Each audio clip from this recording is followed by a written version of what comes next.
Welcome to the channel. Today's story is full of surprises and real drama. Subscribe and like to stay updated. Let's dive in. James Carter was tough and strong from a young age, having been a wrestler and a skilled Brazilian jiu-jitsu fighter. Even as a kid, he stood up to bullies, like when he took down an older boy who tried to push him around. Later, doctors found out he had a rare condition that made him super strong in stressful moments, with his body releasing a huge rush of adrenaline. He had to take medication to keep his strength under control and focus all that energy into sports. His parents made sure he trained hard in wrestling and jiu-jitsu, and his mom taught him how to stay calm. It worked, and Mike grew up mostly peaceful, though friends called him the Hulk because once he was fired up, no one could stop him. College went well for Mike, he got a good job and things looked bright, especially when he married Alice. James Carter was on his way home from Denver after wrapping up a successful negotiation that would significantly improve cash flow for the consulting firm he worked for. On top of that, he had the opportunity to see his younger sister, Diana, who had come up from Boulder, where she attended the University of Colorado. They had a good dinner at the Hilton Garden Inn and spent a couple of hours catching up. It had been a few years since he had seen her, and he enjoyed the time they spent together. Now, he was looking forward to seeing Alice, his wife of nearly 5 years. He hated being away from her, but unfortunately, that was just the nature of his job. What he was really looking forward to was their 4-year wedding anniversary, which was on Saturday, 3 days from now. Unknown to her, he had already made a reservation at a local resort hotel for the weekend and had ordered an emerald teardrop necklace he intended to give her at the hotel. His plan was to pick it up from the jeweler shop the next afternoon. Right now, though, he wondered where she could be. He called her cell phone before he boarded the flight, but it went straight to voicemail. He also tried calling the house, but that too went to voicemail. Perhaps she's just out shopping with one of her friends, he thought. He thought about Alice and how much he missed her. Standing at just under 5.5 feet, she had long, wavy blonde hair, green eyes, and a light complexion that looked like a permanent suntan. The only complaint he had was her insane jealousy. She was normally one of the sweetest women he had ever known, but he hated it when she made her false accusations. He loved her too much to ever cheat on her, and went out of his way to make sure she realized that. Still, it had gotten so bad that he couldn't even have a business meeting with a female colleague without Alice thinking they were having an affair. He thought he had finally nipped it in the bud when he challenged her to hire a private investigator and have him watched. Maybe, he thought, once she had proof of his fidelity, she would back off and realize her fears were unfounded. He was getting more than a little fed up with her jealousy and false accusations. It's not that he didn't have secrets from her, he did, and her constant harping on his so-called infidelity threatened to bring one of those secrets to light in a very ugly way. He felt his heart rate increase as he thought about her constant harping on the subject. He took a few deep breaths, as he had been taught, but to no avail. He felt his face start to burn and knew he had to get himself under control quickly. He reached into his pocket and pulled out a small packet of pills. He took one and began to relax after a few minutes, his heartbeat returning to normal. The man sitting next to him eyed him with concern. "Are you okay, sir?" the man asked. "Do you want me to call for someone?" Mike shook his head. "No, but thanks for asking. It's just an old heart condition. I've got medication for it." The man nodded and sat back but kept an eye on Mike just in case. Finally, the plane landed. Mike grabbed his luggage and went to his car sitting in the short-term parking lot. He tried calling Alice again but got her voicemail. He got the same response when he called the house. Where the hell was she? He asked himself. He started the car and drove home. When he finally pulled into his garage, he noticed Alice's car was gone. He thought it odd that she wouldn't be home since it was about 7 p.m. normally. She was home from work by 6 or so. Maybe she had decided to go out with some of her friends from work for a drink, he thought. It didn't happen often, and he never begrudged her that bit of time to blow off steam, but she would generally call or text him to let him know in advance. Moreover, she knew he would be coming home today. Usually, she would be home so they could reconnect when he returned from a trip. He grabbed his things and trudged into the dark house. He put his things away and headed downstairs to see if Alice had left a note. He found nothing and made himself a cup of coffee. This was strange, he thought. She always let him know when she would be out for a bit, so why was there no note? He pondered this as he sipped on his coffee. Suddenly, his phone rang. He saw it was from Alice, so he answered. Alice, he asked, where are you? I'm sorry, Mike. I was getting ready for tonight and didn't realize you had called until just a few minutes ago. What were you getting ready for? Mike asked. It's a little surprise. Some friends and I wanted to surprise you when you got home tonight. Why don't you come on over so we can celebrate? Sure. Where are you? She gave him an address, and he wrote it down. What is this anyway? Is it a club or a restaurant or something? An old friend of mine has a private club at his house, and we decided to put something together for you. Kind of like a combination welcome home and anniversary party. That sounds like fun, Mike said. Alice laughed at that. Yes, I promise it'll be a lot of fun. Wear something casual, okay? Okay, I'll see you soon. See you, babe, she said before ending the call. Strange, he thought. She didn't tell him she loved him, yet this was supposed to be a surprise anniversary party of some sort. Still, there was something about the way she spoke that made him wonder what was going on. He went upstairs, showered, shaved, and dressed in blue jeans and a polo shirt. He looked up the address on Google Maps and saw that it was in a fairly rough area of town. Who did she know that lived out there? He wondered. He knew most of the people in the insurance office where she worked and didn't think any of them lived out there, so who was this friend? He knew she once ran with a group of fairly rough types when she was younger but thought she had outgrown them. He locked up, got in his car, and punched the address into his GPS. He backed out and followed the GPS device to the address and was a bit shocked when he reached the destination. A medium-sized house sat in the middle of a lot that was surrounded by a brick wall. He noticed the pickups and motorcycles parked around the place, and started to get a bit concerned since he didn't recognize any of the vehicles. He pulled in, parked, and went to the front door. A large man wearing a t-shirt and jeans opened the door when he knocked. Mike noticed the beer in his hand and heard rap music coming from inside. Yeah? The man asked. I'm James Carter, and my wife Alice asked me to meet her here. I hope I have the right address. The man smiled, but Mike wasn't convinced it was out of genuine friendship. The man reached up and shook Mike's hand. You must be Alice's old man. You can call me Henry. We've been expecting you. Come on in. Mike walked in and looked around to see several other large men in the front room. Hey, everyone. The man of the hour is finally here, Henry said. The other men nodded and smiled at Mike.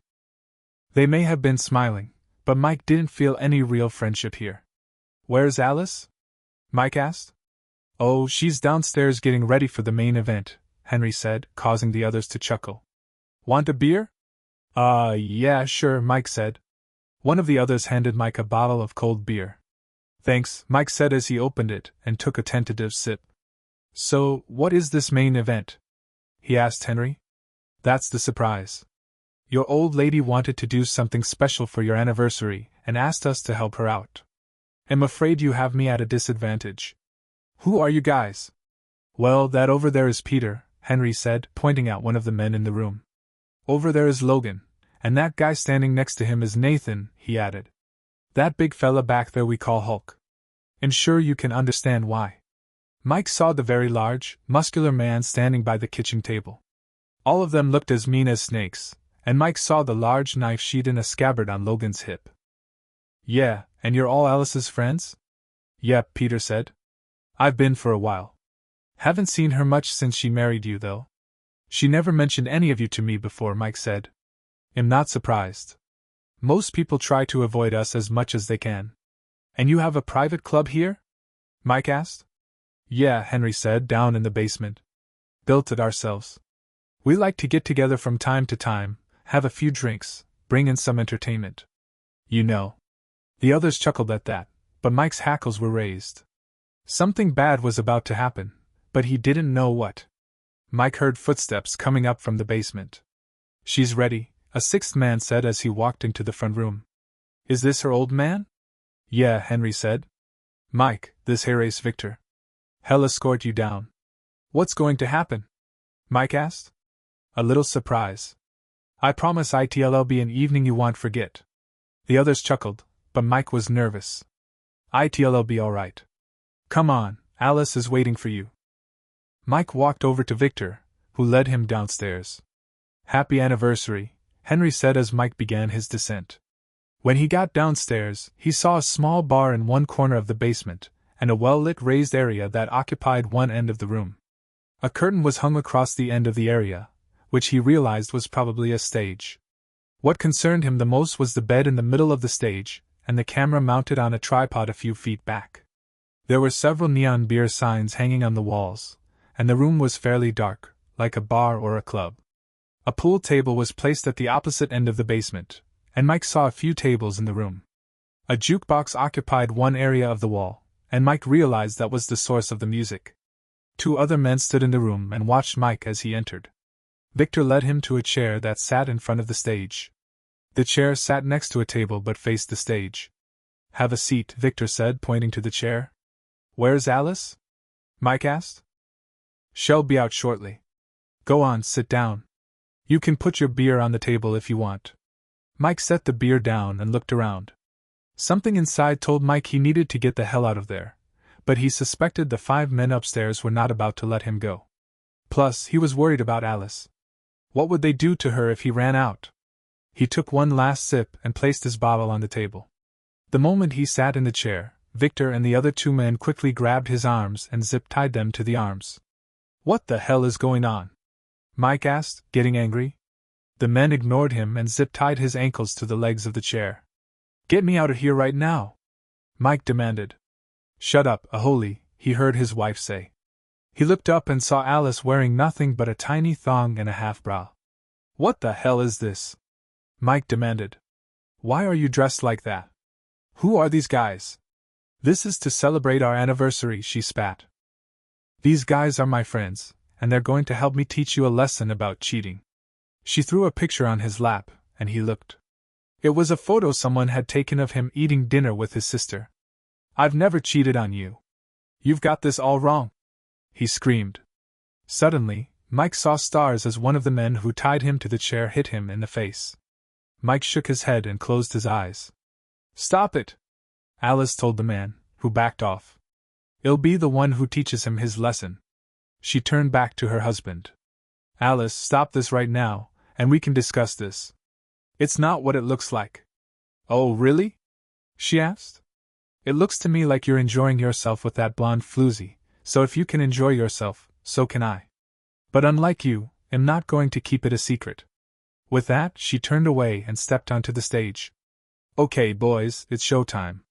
Mike tried to object, but one of the men put a ball gag in his mouth, preventing him from saying anything. He tried to fight the man but was unsuccessful. By now, all the others had made their way downstairs. Henry stood next to him and whispered in his ear. Nothing personal, but Alice is an old friend, so we decided to help her teach you a lesson. Now sit and enjoy the show. Don't try to be a hero. Once she's done, we'll let you go. Maybe she'll go with you, but that's up to her. Mike tried to say something, but the gag in his mouth prevented it. Just relax. Take your medicine like a man, Henry said. He stood back up and nodded at Peter, who stood by the jukebox. Peter pressed a button, and a song began playing. As the music began, Alice started dancing, twirling around like a stripper. She kicked her shoes off, then slowly removed her remaining clothes. You like this, lover boy? She sneered at Mike. Did your little blonde do this for you, huh? She danced a bit more, then laughed as she tossed the tiny thong at Mike. I really hope you like this, lover boy, because you're never going to touch me ever again. Come here, boys, and show little Mikey how a real man treats a woman. She laughed as all the men, except for Logan, surrounded her. As Mike watched, they stripped off their clothes, and Alice knelt down. Mike shook his head and tried screaming no through the gag. He noticed that Logan stood by Mike's chair, his arms crossed over his chest. He was obviously there to keep Mike under control. Alice stood up and led the men to the bed on the stage. She sat on the bed and looked at Mike. This will teach you to cheat on me, you Aholy, she growled. She laid down on the bed, and two of the men stood by her head as Henry looked back at Mike for a moment. Nothing personal, but Alice is the best I've ever had, he laughed and turned back to her. Ready, baby? Yeah, Henry. Now take me again and make my husband watch. Henry laughed, and started having sex with her. Mike, however, wasn't turned on by the action taking place on the stage. Just the opposite. He tried to control himself with the breathing exercises he had been taught in his martial arts training, but felt the rage beginning to build up inside him. Mike could see her, and felt sick to his stomach. She was right about one thing: he would never touch her again, he thought. The degradation was over when he saw Alice get up on her knees, but he was wrong. She looked at him and laughed. "Don't worry, honey," she said sarcastically. "We're just getting warmed up, aren't we, boys?" The men laughed at that. Mike looked up at Logan, who was smiling as he watched the show. Mike wondered why he wasn't participating in the action. Logan looked down at him, frowned, and took Mike's head in his hands. "Watch them, not me," he growled as he forced Mike to look at the stage. Mike felt the rage continuing to build inside him as Alice continued her actions. "You want to see just how nasty I really can be? Just so you know, you'll probably get pregnant tonight," she said with a smirk. "I'm sure you noticed no one used a condom, and I've been off my pills for the last few weeks. Don't worry, I used a diaphragm whenever you had sex with me, so you don't have to worry about it being yours. But you will raise this child as yours, and if you refuse, I will divorce you and wreck you. I will take away everything from you. I will make you a pariah in society and label you as a domestic abuser and a cuck." Mike shook his head, his anger blurring his vision. "You're probably wondering why Logan hasn't done me, aren't you?" she asked. "You see, Logan prefers men over girls, and after tonight you will too." They all laughed as Mike felt his face get red hot. He turned and looked at Logan and noticed he had unzipped his jeans. "I promise you'll love it," Logan said. Then it happened. Mike exploded and lost control. The next thing he knew, he was standing in the middle of a pile of moaning bodies on the floor. Logan was screaming in pain, his left hand pinned to the table by a knife buried to the hilt. He felt the pain in his arms and legs and saw blood dripping from where the zip ties had secured him to the chair. Looking up, he saw Alice, wide-eyed and trembling. "Please don't hurt me," she begged. "Oh, now you're scared of me? Don't worry, I'm not going to hurt you, but I promise you will feel my wrath, and I will make sure I multiply the pain I suffered tonight and return it to you." Keeping his eye on her, Mike pulled his phone out of his pants pocket and dialed 911. When he finished, he put his phone away and looked at her.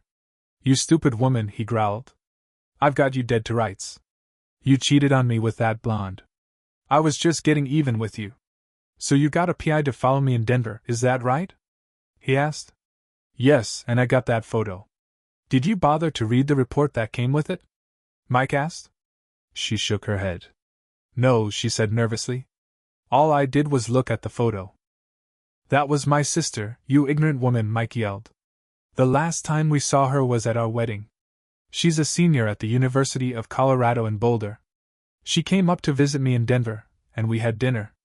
That's all, just dinner. So you saw the picture and didn't even ask me about it. You just made an assumption like you always do. Well, guess what? You're right about one thing. I'm never touching you again. I'll see you in jail, and then I'm divorcing you. I'm glad you did this and pulled the final straw. We're finished." "No, Mike, please don't do that," she begged, walking toward him. "Trust me, Alice, you have no idea what I want to do to you right now, so for your own safety and physical well-being, stay away from me." "Mike, please," she begged. "I made a mistake, that's all." "Yeah, you made a mistake all right. It'll teach you what happens when you make a colossal mistake. You played your part, Alice. Now starting today, I will make you pay." By then, the police had arrived, and several officers came downstairs after breaking the front door down. They each had their guns drawn and looked around at the carnage. They quickly moved through the basement, checking each of the men. One officer pulled the knife out of Logan's hand and watched as he slumped to the floor. A sergeant approached Mike. "Did you do all this?" he asked, shaking. Mike nodded his head. "Why?" the sergeant asked. "Look at the video, and you'll know why," Mike said, pointing at the camera. "Check out that video," the sergeant told one of the officers. The officer looked at the video briefly and motioned for the sergeant. After quickly scanning the video, the sergeant came back to Mike. "Okay, it looks like self-defense on your part, but I'll need a full statement, and you need to get checked out." By then, ambulances had arrived, and paramedics began taking the men upstairs on gurneys. A plainclothes detective arrived and was looking around the room, talking to the officers. After looking through the video, he came over to the sergeant and Mike. "I'm Detective Turner. You must be Mr. Sanders." "Yes, that's me." I briefly looked at the video. "I agree with Sergeant Brown here. It appears you acted out of self-defense. Tell me what happened." Mike recalled the events of the last few hours. The detective took notes as Mike spoke. "How did you manage to break out of that chair?" Harris asked. "And how were you able to take all these men down? They all appear to be much bigger than you." "I have a medical condition. I've had it since I was a kid. There's a name for it, but I can't pronounce it.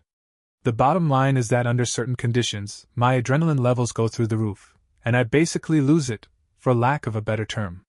I have a prescription that helps me keep it under control, and my martial arts training also helps me keep my cool. This is only the second time in my life something like this has ever happened." "Do you have that medication with you?" Harris asked. Mike nodded his head. "I keep it with me at all times. I only take it when it's needed, which fortunately isn't very often." Harris asked one of the other officers to bring a bottle of water, which he did.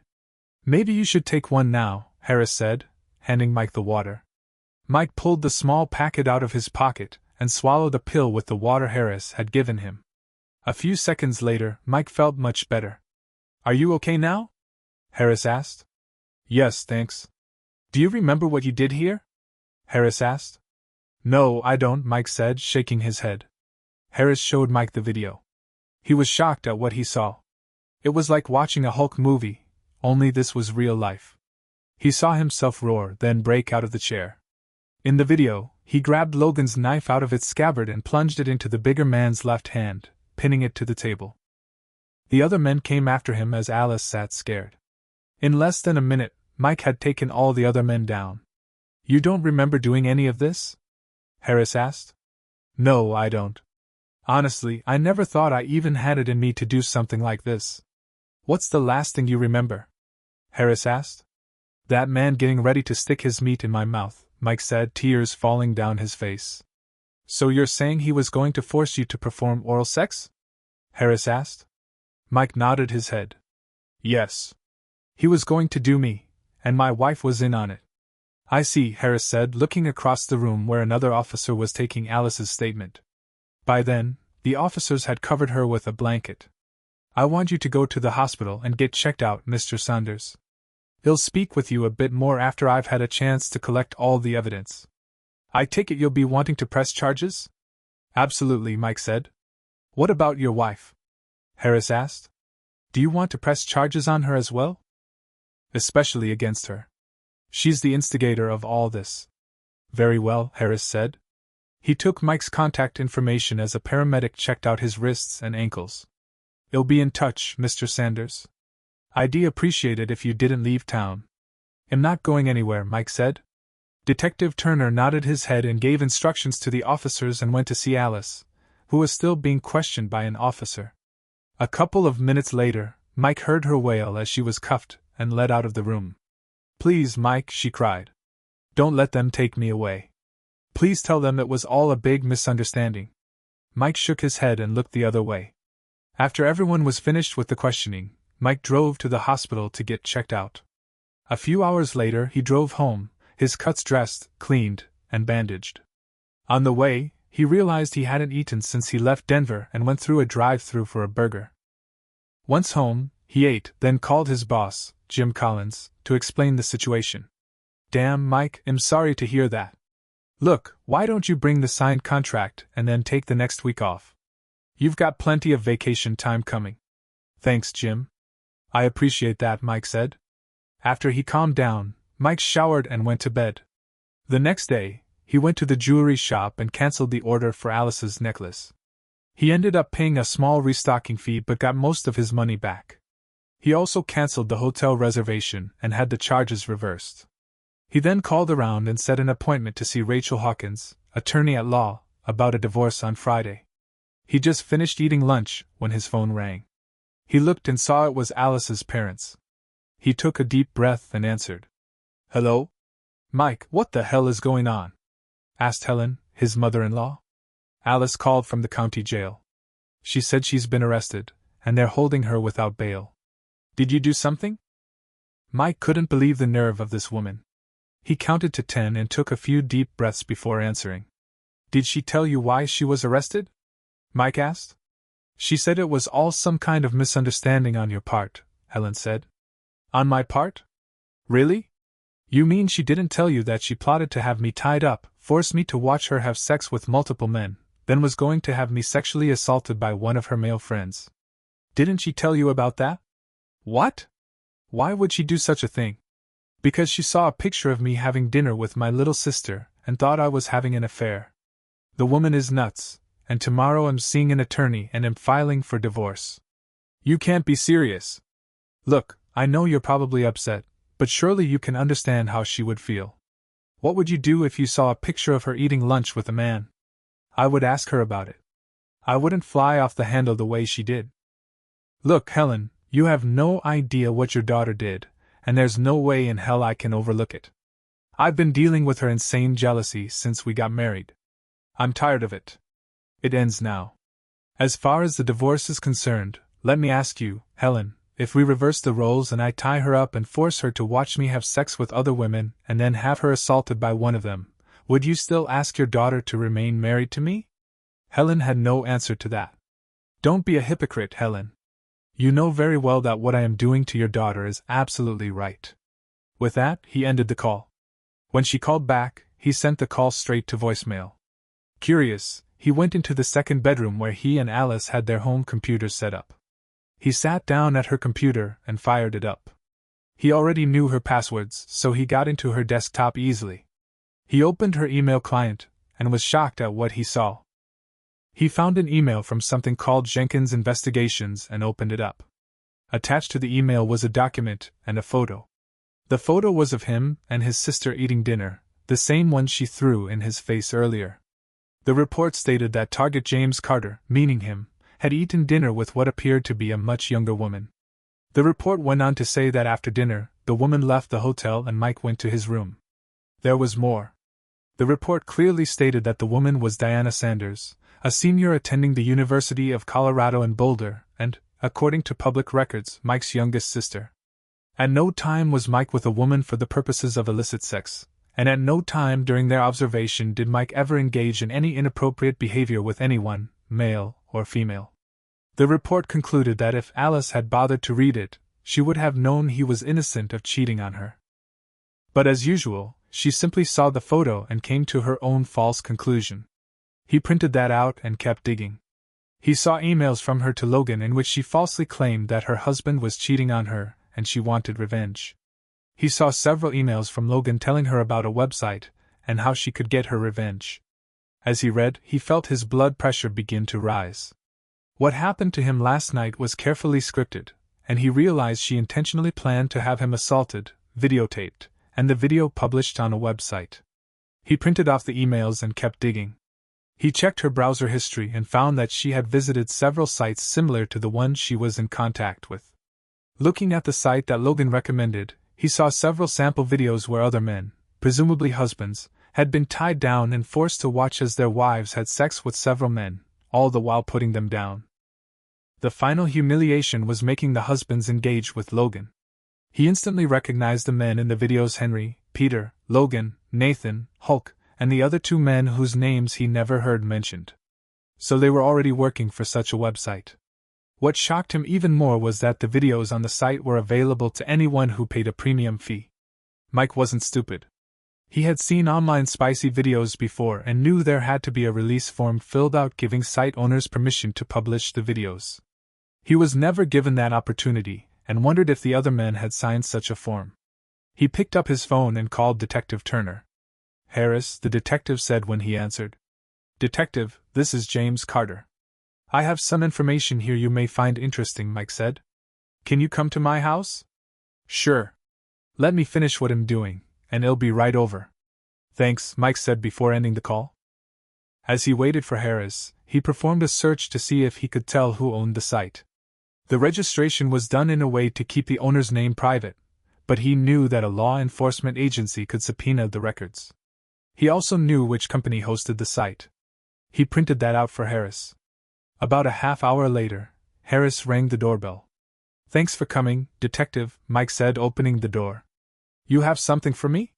Harris asked. "Yes, in my computer room," Mike said. Harris followed him upstairs and looked over the printouts Mike gave him. "That corroborates what we found at the house. From what we saw, they'd done this to a number of men." "What about release forms?" Mike asked. "We found release forms signed by the wives. Even your wife signed a release form. We're still going through everything, though." "So she knew this was going on the internet?" Mike asked. "Looks that way," Harris said. "But what about the husbands?" Mike asked. "I don't recall seeing anything like that, but like I said, we're still going through all the evidence. Look, I'm going to have to confiscate your wife's computer for evidence." "Go ahead. I'd like to keep these printouts for my attorney, though. The files are still there in her email." Harris nodded his head after giving it a bit of thought. "Sure, but don't destroy them." After Harris left with Alice's computer, Mike sat at his machine and had a brainstorm. He began searching some of the video sites and found several fairly lengthy videos produced by the site. He scanned through them and saw that in each one, the husband was treated much as he was while the wife took on all the other men except for Logan. Each video ended with Logan engaging in sex with the husbands. He looked back through the email thread he printed from Alice's computer and read it carefully. There it was in black and white. "Just so you know," Logan wrote, "we usually end the session with some sex involving the husband. Are you okay with that?" "Oh, definitely," Alice wrote back. "How far does it go?" "As far as you want, so long as your husband agrees to it," Logan said. "I'd like to see him get screwed," Alice wrote. "Can you do that?" "Sure," Logan wrote back, "but he has to agree." "Don't worry about that. They'll make him agree," Alice wrote. Mike felt his blood pressure begin to rise and stepped back from the computer, taking deep breaths. Unfortunately, that wasn't working, so he took another pill and went downstairs. He couldn't stand to be exposed to any more of this. The next day, he went to see Rachel about a divorce. He made a copy of Alice's emails and took them with him. One copy would be for Rachel, and the other he would present to Alice's parents. He arrived at the office a few minutes early and was escorted right in.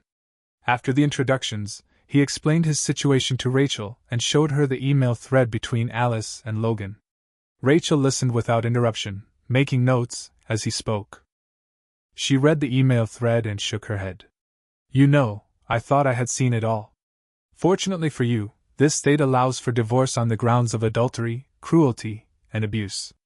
I think this covers about all three of those situations." "You say she was arrested and is being held without bail?" "Yes," Mike said. Rachel turned to her computer and nodded her head a few moments later. "I see here that she was arraigned yesterday and was slapped with a whole slew of charges: spousal abuse, sexual assault, conspiracy to commit assault, fraud, and illegal imprisonment, for starters. Apparently, the judge felt she's dangerous enough to keep in custody. It also looks like her accomplices are also being held on multiple charges very much like hers. And you say these men operate a website that posts this trash to the internet for money?" "Yes. I found a few of their videos, and they're all pretty much the same thing." "Did they explain this to you before they tied you down?" Rachel asked. "No," Mike said. "Did they have you sign a release form?" she asked again. "No. They made it sound like it was some kind of an anniversary party or surprise. They never said anything about the sex or selling videos on the internet." "Well, I think we not only have a solid case against your wife, but we have a case against the men who did this to you as well as the hosting provider," she said. As Mike watched, Rachel did a few more things on her computer before saying anything further. "Do you know if they offered your wife any royalties for this video?" she asked. "No, I haven't seen anything like that," Mike said. "It looks like that website gets a lot of traffic. They'll bet they make a ton of money off this filth." "Okay, here's what I'd like to do. I'll write up the divorce papers asking for 80 of everything. On top of that, we'll ask for the house and everything we can get our hands on. The judge may not go along with that, and it's possible we'll have to negotiate our way down. That's just a starting point. We'll use this email thread and the fact that she's being held without bail as leverage. If they do release her, you'll get a restraining order against her and her accomplices. But I don't think you have much to worry about there. You say Detective Turner has the video they made as evidence, and it never got to the internet? He has the video. As far as I know, it never got to the internet, but it would have gotten to the web, he said. Oh yes, she told her. She nodded her head. Okay, she said, taking notes. I'll get with him about that video. Well, have her served, and if you want, I'll file a civil claim against the website owners and the hosting provider. Yes, that would be good, Mike said.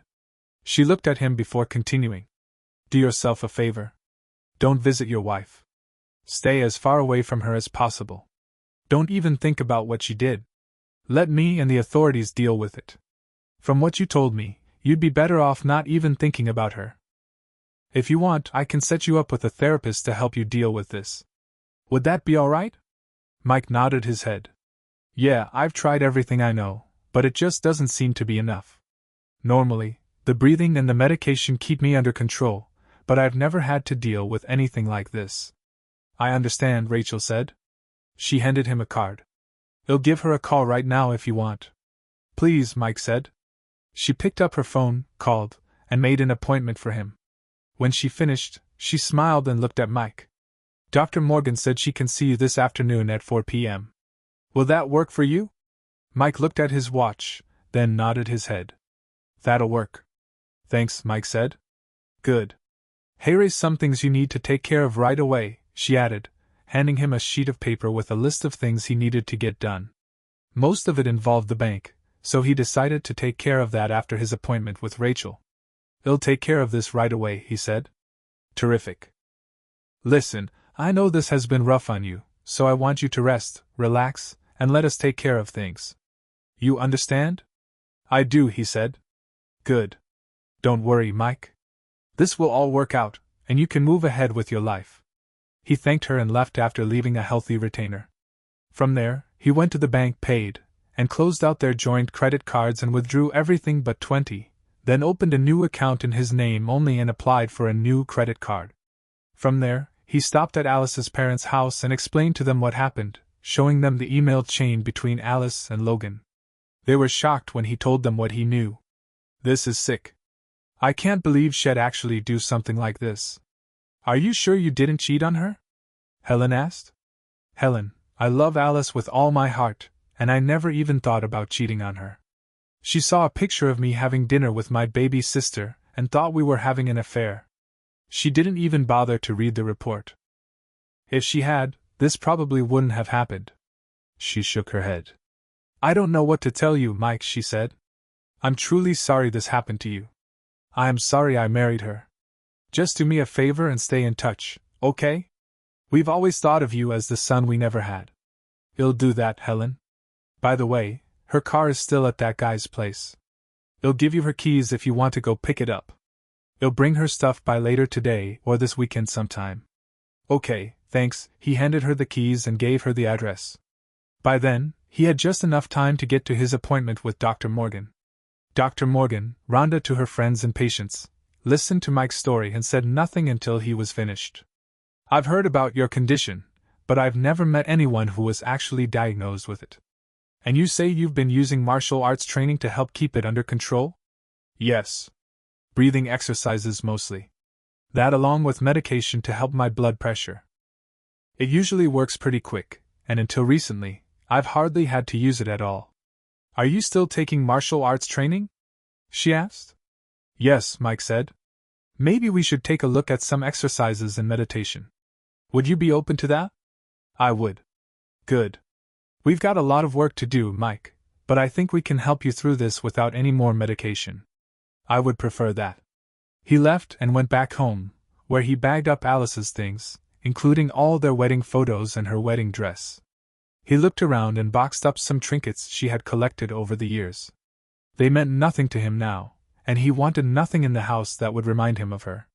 That weekend, he changed the locks on the house, took Alice's things to her parents, and did his usual weekend yard work. On Sunday, he found an app that said it would help calm him, so he downloaded it to his phone and listened to the sound of rain as he went through a regimen of breathing exercises. After a half hour of that, he felt like his old self and decided to go into work the next day. Things were quiet for Mike over the next few weeks. He went to work, went home, watched television, relaxed, and went to bed. The place seemed much quieter without Alice, and he enjoyed being able to do what he wanted without her constant accusations. The therapy sessions with Rhonda helped quite a bit, and he found the relaxation techniques she suggested helped a lot.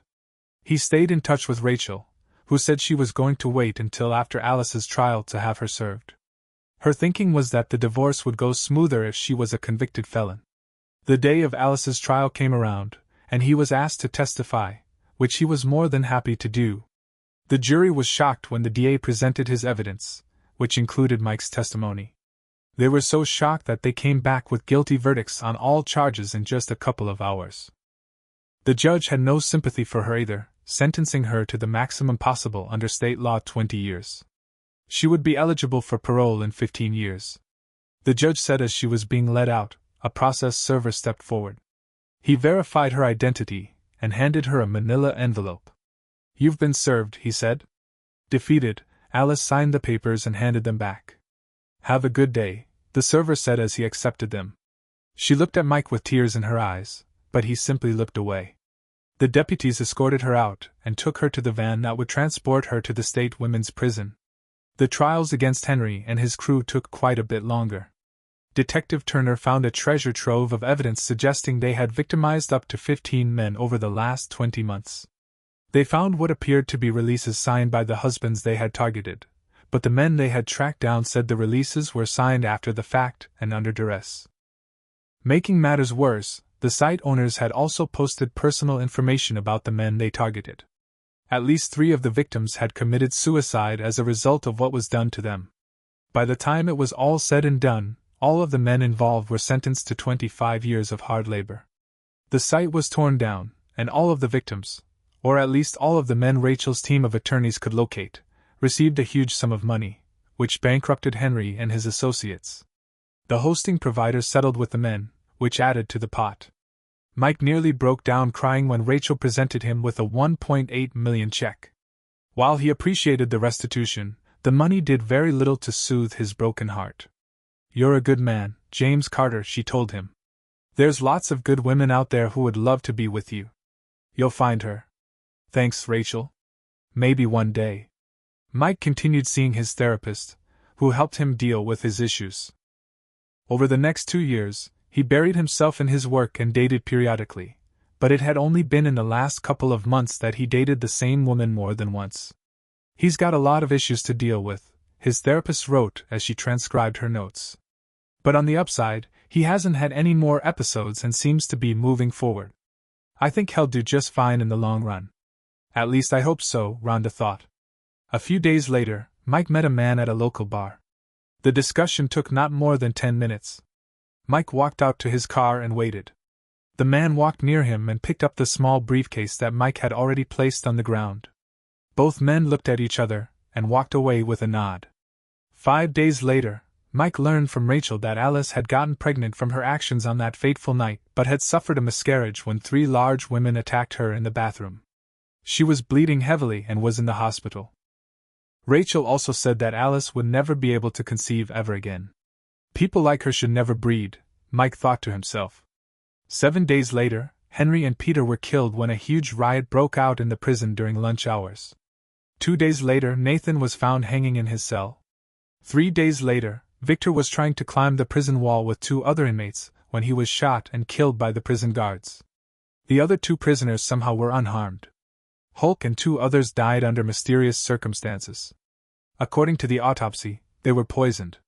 Logan was the luckiest of them all, at least that is what he thought when he was able to escape the prison with 2 other inmates, and crossed the American border to Mexico.